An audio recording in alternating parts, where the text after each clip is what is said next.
Sal Paolantonio was there, ESPN national correspondent. What did you think was going to happen prior to the third down call, Sal?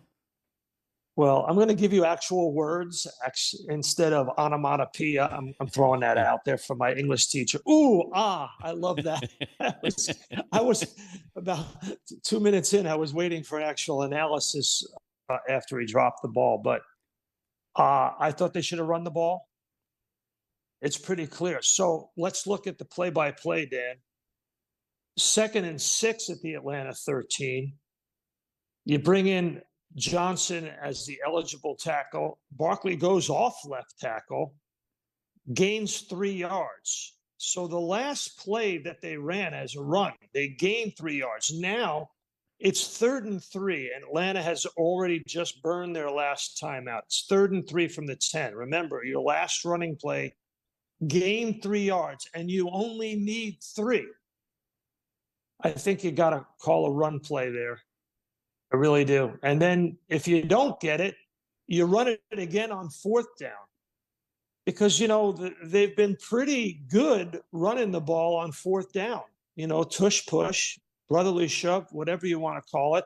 They were aggressive early in the game on 4th down, didn't get it.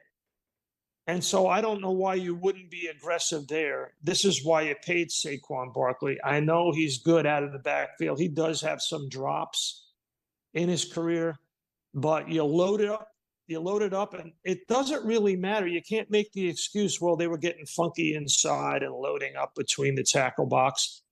Just run it at them and take the time off the clock.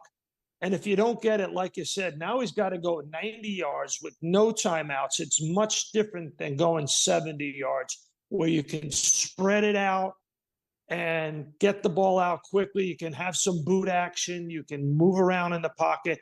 When you're 1st and 10 from the 10, you have much less room to maneuver. I think, players are going to drop passes. Players are going to fumble. Players are going to throw interceptions.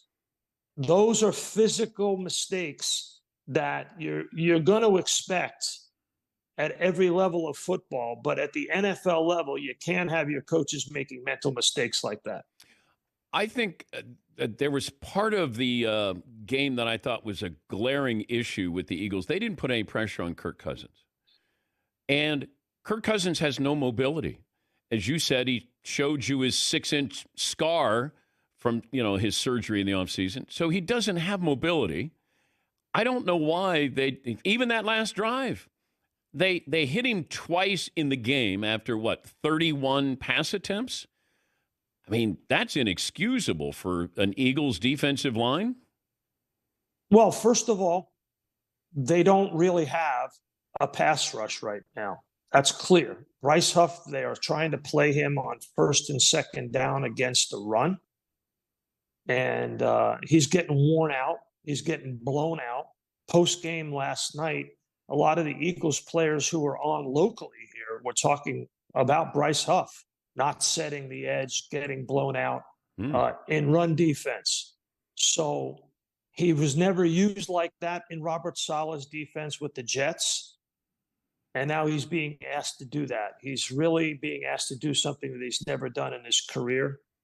The other thing is the Vic Fangio system. You know it well, Dan. He's going to drop 2 safeties back. He's going to play, cover underneath, man zone, whatever it is. And then he's going to rush 4 most of the time. In his career, especially last year when he was in Miami, he was in the bottom 5 of the NFL in calling blitzes. But Bill Polian once said to me, when he would interview a defensive coordinator, he would say, show me your 3rd and 6th blitz in the 4th quarter. Show it to me. What is it going to look like? How are you going to get to the quarterback in the critical moment of the game on 3rd down, especially when you're beyond the 50 in the 4th quarter and they're driving to try to win the game? Show me that blitz. And if they didn't have that blitz, he wouldn't hire the guy. The Eagles' upcoming schedule, they're at New Orleans. Yep.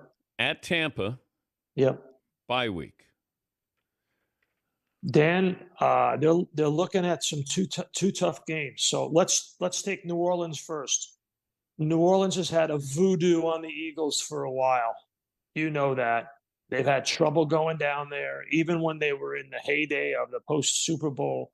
Right after they won the Super Bowl, they went down there and they couldn't win, and they got bounced out of the playoffs. New Orleans has come into Lincoln Financial Field, upset them.